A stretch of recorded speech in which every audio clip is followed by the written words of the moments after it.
curfew sa mga minor de edad naman sa bayan ng Bayambang ipatutupad. Para sa detalye ng balitang yan, kasama natin Idol Joanna De Vera.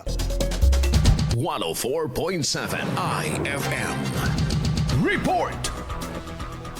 Ipatutupad na sa bayan ng Bayambang ang curfew para sa mga minor de edad bilang bahagi ng hakbang upang mapanatili ang kaligtasan at kapakanan ng mga kabataan. Batay sa nilagdaang Municipal Ordinance No. 13, Series of 2025, ipinagbabawal na ang paglabas ng mga minor de edad na nasa edad 17 years old pababa sa mga pampublikong lugar mula alas 9 ng gabi hanggang alas 4 ng madaling araw. Sa ilalim ng ordinansa, may kaukulang parusa ang mga magulang o guardian na mapapatunayang nagpabaya sa kanilang mga anak. Unang ipatatawag ang magulang o guardian upang dumalo sa counseling kasama ang minor de edad at sa oras na umulit ay maaaring patawan ng 1,000 pesos na multa o pagkakakulong ng hanggang 30 araw o parehong depende sa magiging pasya ng hukuman. Habang sa ikatlong paglabag ay maaaring pagmultahin ng 2,500 pesos o makulong ng hanggang 60 araw o parehong parusa ayon sa desisyon ng korte. Pahihintulutan lamang ang paglabas ng mga sakop na edad sa loob ng itinakdang oras kapag may kasamang nakatatanda o guardian at magulang na may kalakip na kaukulang pagkakakilanlan o dokumento.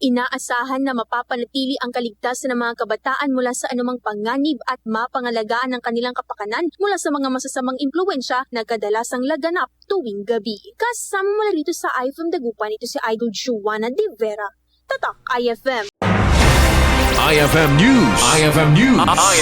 IFM News.